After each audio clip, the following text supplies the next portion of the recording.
কাল যখন শাশুড়ি মায়ের কাছে গেলাম, শাশুড়ি মা যখন আমাকে বললো, ওগো পুত্রবধূ, তোমাদের বাসর ঘরে থাকতে হবে ওই বনের মধ্যে। আমি মনে মনে বড় ভয় পেয়েছিলাম গো, জানো? কি ভয় পেয়েছিলি? আমি ভয় পেয়েছিলাম যদি বাসর ঘরে যাই, বনের মধ্যে বাসর কেমন হবে, বাসর ঘরে আমরা কেমন করে থাকবো বনে। আর এই বাসর দেখে জানো আমি বড় চঞ্চলিত হয়েছি।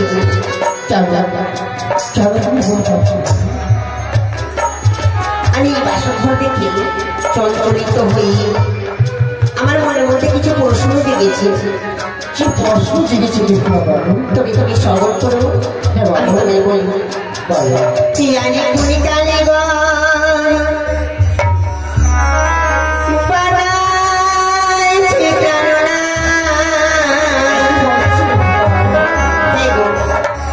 এই রূহ বাসর ঘর গো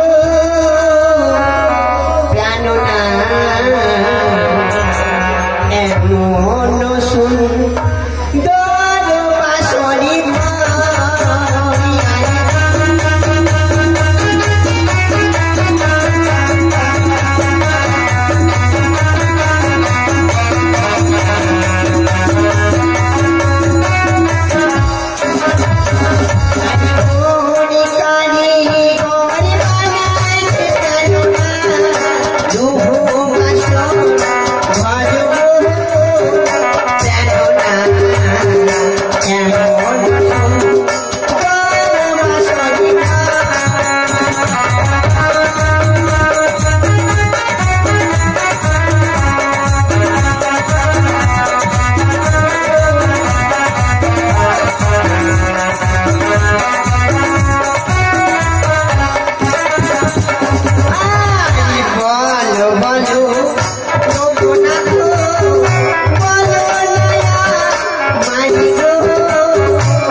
তুমি কি করতাম জানো? করতে পারো। আরে তারে যদি দেখতাম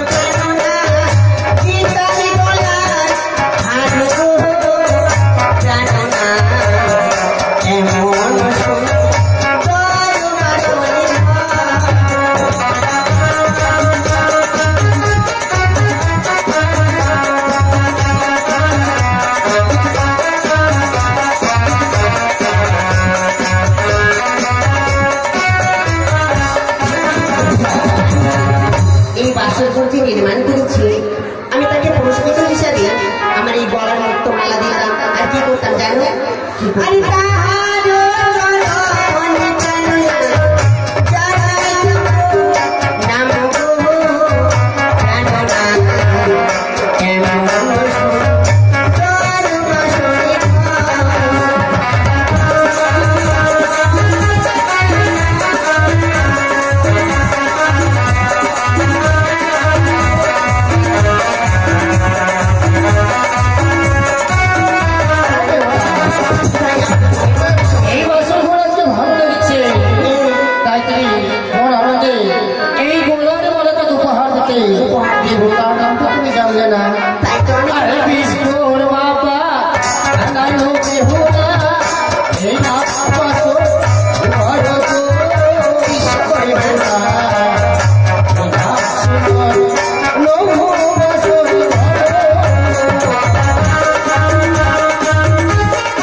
এই বাসরঘর আমাদের নির্মাণ করেছি দেবশিল্পী বিশ্বকর্মা, তাই না?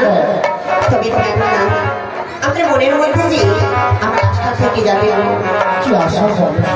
আমি যে তাকে পুরস্কৃত করবো কেমন করি, সে তো দেবতা আর দেবতাকে কি আমরা সাধারণ মানুষে আমরা দর্শন করতে পারবো বলো? এবার ঠিক বলেছ। আজ তারা হচ্ছে স্বয়ং দেবতা, তাদের চরণে আজকে আমরা প্রণাম জানিয়ে এই বাসন ঘরে গল্প চলো চলো।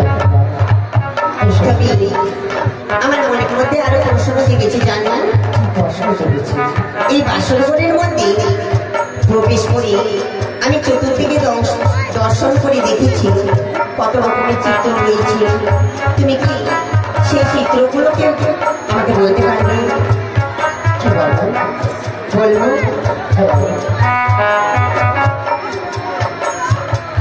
তাই বলি এই যে পূর্ব দিকে চিত্রখানা আমি চিনতে পারছি না।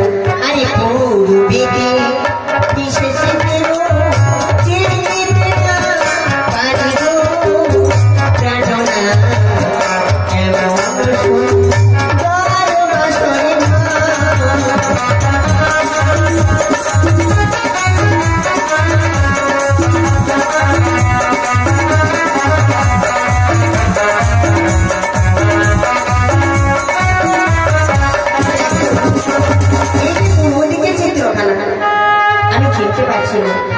বলে দিতে কেন চলতে পারবে না? আরে পূর্ব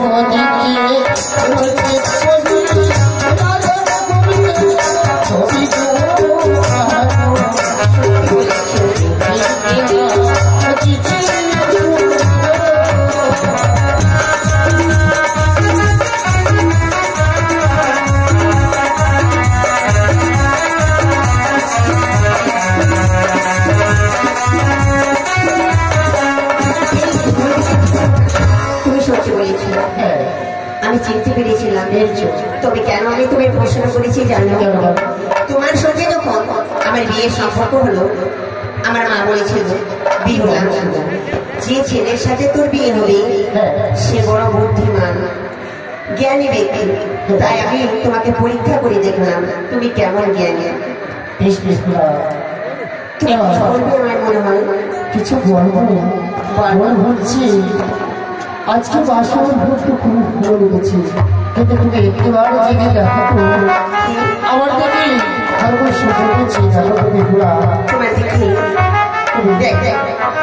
তুমি পুরুষ মানুষ, এই বাসন ঘরে আমি নারী, আমি কেমন করে তোমার নয়নে নয়ন দিয়ে দেখতে সেই বাসন ঘরে সর্প সর্প সর্প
আমাদের আত্মীয় স্বজন জাতীয় বর্গ সকলের সম্মুখে তোমার পবিত্র হাত দিয়ে আমার কালো সিঁথিতে লাল সিঁদুর পরিয়ে দিয়েছো বলে এই বাসর ঘরের মধ্যে প্রজ্বলিত হয়েছে সেই সিঁদুর।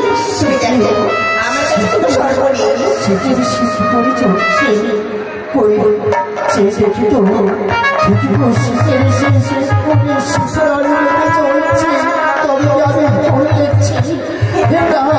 আমার মনে বিশ্বাস হয় না কই ভালো করে চেয়ে দেখি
তুমি ভয় পেয়েছো যে আমি কোনো নারী কন্যা নই, আমি কোনো মায়াবিনী কন্যা নই, কোনো নারী চায় না তার স্বামীর কোনো ক্ষতি হোক। তাই আমি তোমার দুই পদ ধরে বলি, তুমি এমন করে আর আমায় বলো না। আজ আমি সর্বদিকে দেখতে পাচ্ছি সেই হারের চোখে চলছে কেন? তুমি কি আজ আমি সেই হুর দেখতে পাচ্ছি বাসুরের ঘরে?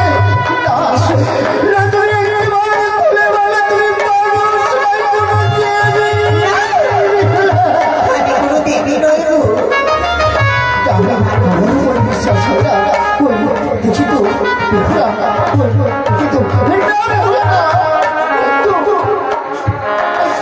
কিন্তু তোমার সর্বলোকে শ্রেষ্ঠ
আমার সখীরা আমায় কত সুন্দর করে অলঙ্কার দিয়ে সাজিয়ে দিয়েছে। সেই অলঙ্কার আজ বাসর ঘরে প্রচলিত হয়েছে বলে তুমি ভয় পেয়েছো কেন না? দেখো, আমি কোনো নাগিনী কন্যা নই, আমি কোনো মায়াবিনী নই গো। তবে আজ এই বাসর ঘরে আমি দেখতে পাচ্ছি এই বাসর ঘরে যাওয়া আমাদের কি বাসর ছিল আমার এবং মাতা আর পিতা কি বলে গেছিল বলো? জানো, আমাকে বলেছে রূপপুত্র বধূ এই বাসর ঘরের মধ্যে সারা রাত্রি জেগে জেগে তোমার থাকতে হবে। আজকে এই বিয়ে স্বাধীন নয় বাদে, তাই জানো তুমি আমার মনের মধ্যে একটি কথা এসেছে। কি কথা এসেছে? আমি পালকের মধ্যে বসবো আর তুমি দাঁড়িয়ে দাঁড়িয়ে সারা রাত্রি গল্প করবি। আমি গল্প শুনতে শুনতে আমার রাত্রিটুকু কেটে যাবে। ভালো ভক্তি থাকছে।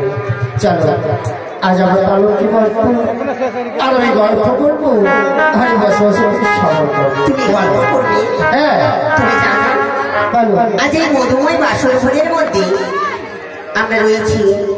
আমাদের শ্বশুর বাবা আমাদের জন্য কত রকমের বাদ্যযন্ত্র করেছি বলি বাচ্চা, তাই না? তাই কি বলছি জানো? এসো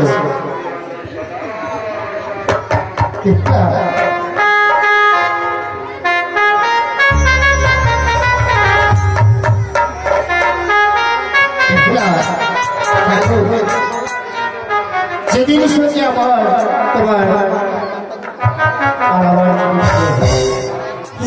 সবাইকে চলে এসেছিল এই যে উঠানে চৌবনের মাঝখানে সত্যি বাজার কেউ বসেছিল বলতো।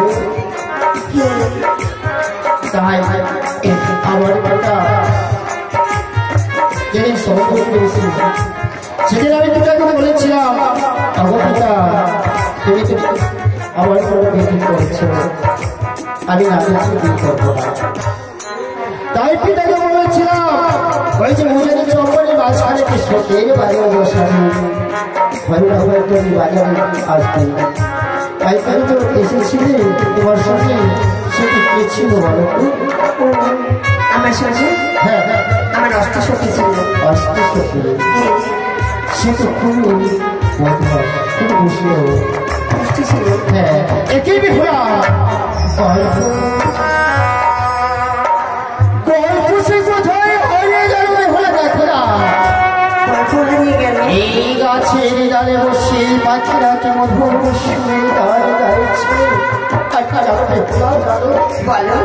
ও জমানে যে হাস ধরে নিয়ে যেতে চাই জমছে পৃথিবীর কোণে। তুমি গান কথা দেখো, তুমি কথা দেখো। তুমি যদি মনে মনে ভেবে থাকো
আর ভালো মন্দ আমার কন্যা গল্প শোনা। আমি গল্প শুনে জানো গল্প বল গল্প বেহুলা বল আরে ভালো মন্দ কথা বেহুলা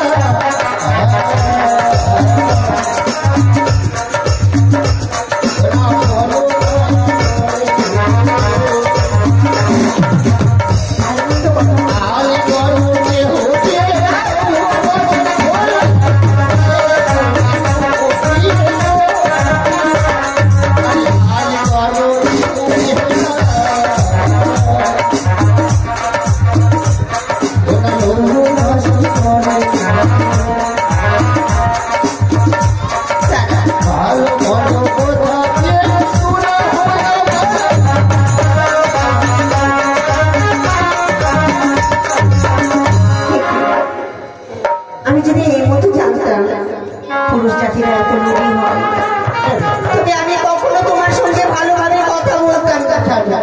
তাই তুমি আমার থেকে দূরে থাকতো। আমি তোমার নয়নের দিকে তাকালে পরে আমায় বড় ভয় হয়। তুমি আমার থেকে দূরে থাকো। তুমি আমায় ছুঁয়ো না,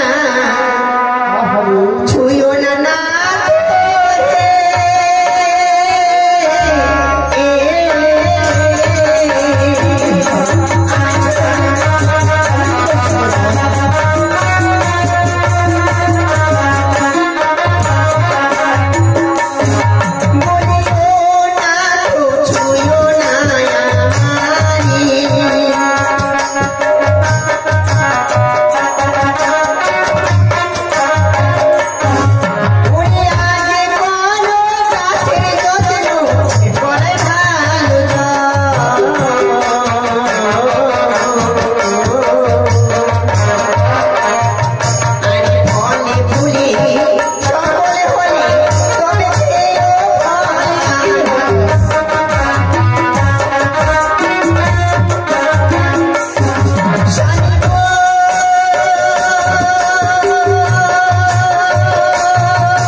তোমার হস্ত ভারী, সেই হস্তের বড় আমি সইতে না পারি। তাই তুমি আমার দিকে এসো না, তুমি আমার দিকে দূরে থাকো। তাই তুমি ভয় পাচ্ছ? তাই তুমি কাঁচা গায়ে? হ্যাঁ তবে বলছো শোনো,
জানো আর কি চাইছে দেখো তুমি হয়েছে পুষ্প রয়েছে সে বিভূষণ দেখিয়া ভাবর মতো মাখিয়ে থাকতো তাই তাই করে বাসর ঘরে রয়েছে পুষ্প আর আমি বলছি তুমি বাসর ঘরটা এসে দর্শন করেছো পুষ্প বাগানে কোনোদিনও পুষ্প দর্শন করেছো তবে সবার গুরু আরে পুষ্প বনে যত পুষ্প হয়ে আছে করি তা দেখিয়া তুমি ভাবো যাই বলিতে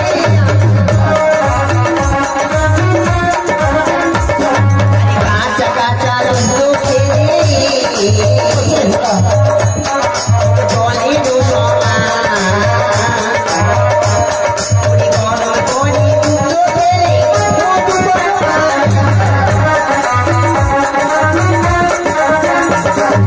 কাঁচা কাঁচা ডালি খেলে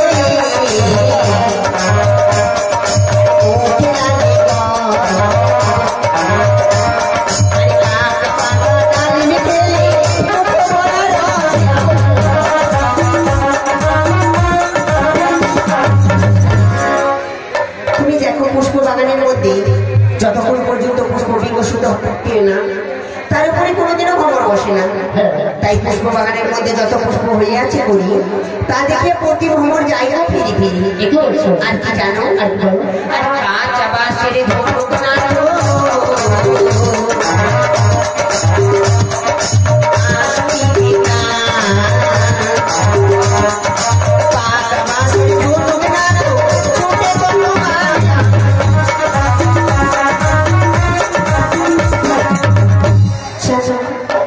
এই কাঁচা বাঁশের যত ধনুক পড়বে যখনই ধনুকের মধ্যে টান দিতে যাবে দেখবি সেই ধনুক ভেঙে যায় আর পাকা বাঁশের যদি ধনুক তৈরি করা হয় তাহলে যতই তুমি টান মারো তোমার সেই ধনুক ভাঙবে না তাই আমি অতি শিশু তুমি আমার দিকে শোনো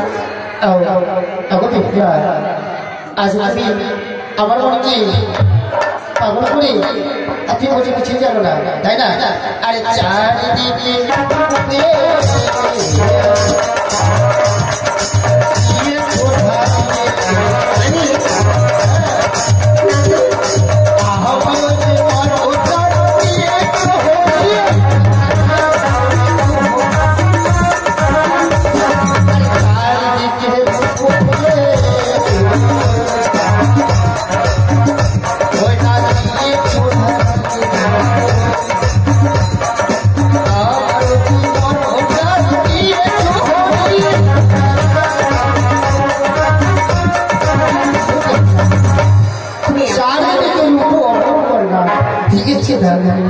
আর আমার মন্ত্রকে তুমি দিয়েছো তাই তুমি আমি আলিঙ্গন দাও আমি তোমায় আলিঙ্গন দিতে পারি তুমি যখন আমার দিকে পাগল হয়েছো আমি তোমার অর্ধাঙ্গিনী তাই না তুমি আমার মনে কিছু সংকেত রয়েছে আমার কিছু প্রশ্নের উত্তর দিতে পারো আমি তোমায় আলিঙ্গন দেবো হ্যাঁ তুমি আমার প্রশ্ন আমি শুনেছি তুমি বড় জ্ঞানী ব্যক্তি বড় বুদ্ধিমত্ত অনেক তোমার জ্ঞান আছে তাই আমি তোমার কাছে তোমাকে আমি প্রশ্ন করব তুমি যদি আমার প্রশ্নের উত্তর দিতে পারো আমি তোমায় আলিঙ্গন দেবো সত্যি করে বলছো হ্যাঁ বেশ তুমি বর্ষাতে ভালো আমি চেষ্টা করি তাহলে সর্বদা জানো এই বাসর ঘরের মধ্যে আজ আমরা দুজন রয়েছি আরে তুমি কত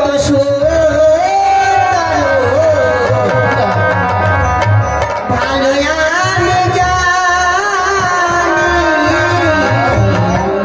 তুমি যে এত সুন্দর তোমার আমি দর্শন করেছি আপনার ভালো তো জানে না আরে চারটি সাদারি না বলয় গোসানি তুমি যদি প্রশ্নের উত্তর দিতে পারো আমি তোমায় আলিঙ্গন দেবো আরে তুমি কত সুন্দর ভালো আমি জানি চারটি সাদারি না বলয় গোসানি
প্রশ্নের উত্তর আমি মানি না। আমি যদি তোমার সঙ্গে কথা না বলতাম, হ্যাঁ আমার মুখের দন্তগুলো না দেখতে, তাহলে তুমি প্রশ্নের উত্তর দিতে পারতে না। তাই এই প্রশ্নের বা অন্য প্রশ্ন করবো। আরে তুমি কত সুন্দর, ভালোই আমি জানি, চারটি কারোর না বড়ই তোমার।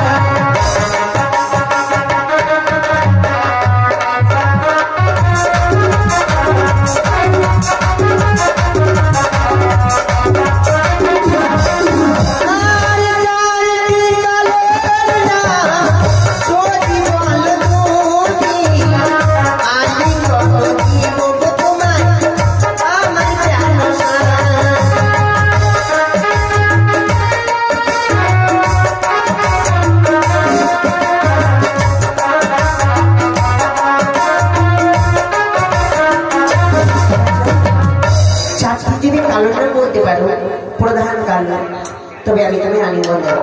আর না পারলে কোনো ব্যাপার নেই। বেশি এবার ফিরে যেতে যাও। আরে কাজ কালো ক্রোধে কালো কালো কালো বেশি কালো তোমার চোখের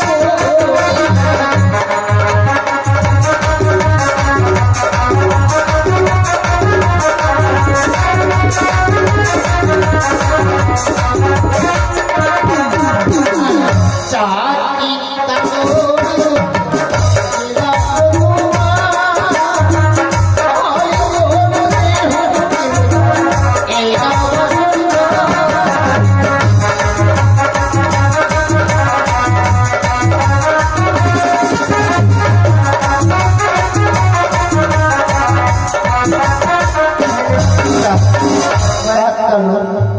কালো কালো হয় তোমার মাথার বেরিয়ে তাই সবার চেয়ে বেশি কালো তুমি নিজে চেয়ে যাবে তোমার চোখে।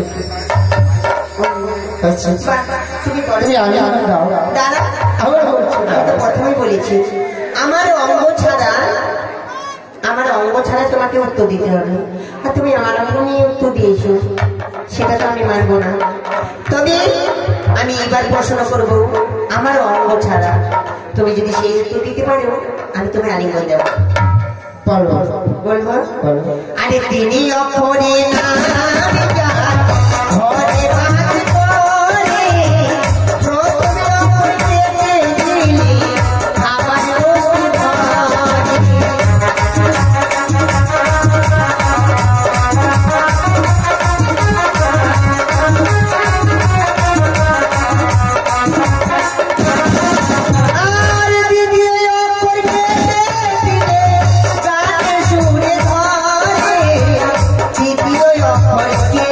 তৃতীয় অক্ষর কেটে দিলে লোকে ভয়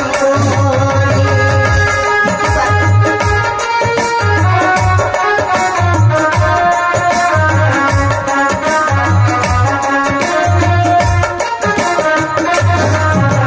তিন অক্ষরে নামে যা ঘরে বাস করে, প্রথম অক্ষর কেটে দিলে খাবার বস্তু ধরে, দ্বিতীয় অক্ষর কেটে দিলে গানের সুরে ধরে, তৃতীয় অক্ষর কেটে দিলে লোকে ভয় করে।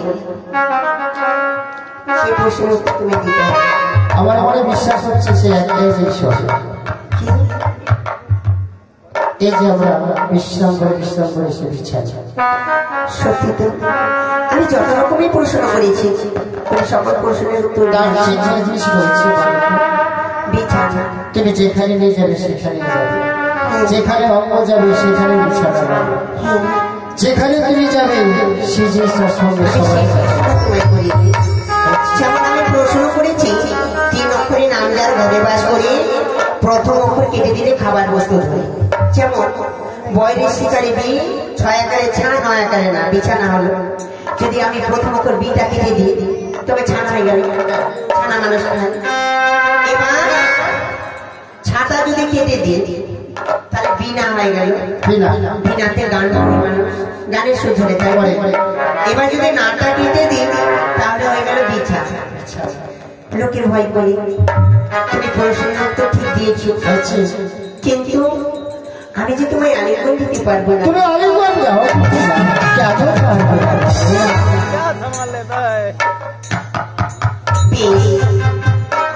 আমি এইভাবে তো মায়ালিঙ্গ দিতে পারি না। আমার আরো প্রশ্ন আছে। কি প্রশ্ন? প্রশ্ন বলতে যখন বাসর ঘরের মধ্যে আসছিলাম তখন আমার শাশুড়ি মা বলেছিল, মাগো যদি বাসর ঘরে তোমাদের নয়নে ঘুম আসি তাহলে বাসর ঘরে সাজানো রয়েছে পাশা শাড়ি, সেই পশা ছেড়ে তোমরা সেই রাত্রিটুকু কেটে নিও। তাই